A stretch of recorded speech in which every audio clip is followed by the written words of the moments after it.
जी अस्सलाम वालेकुम प्यारे भाई। आज की जो हमारी वीडियो यूपीवीसी पैप फिटिंग की वीडियो, जिसमें वॉशरूम में कमोड और सीट जिसकी फिटिंग की वीडियो आपको दे रहे हैं। यहाँ पर हमने जो पॉइंट दिए उसकी वीडियो। जी प्यारे भाई, यहाँ पर हमारी होती है, होती के बाद हमारी मेन दो सप्लाइयाँ। ये 4 इंच का पैप है एक वॉशरूम के लिए।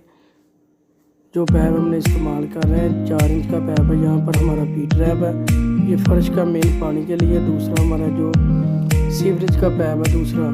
यहाँ पर हमारा कमोड और सीट का पॉइंट।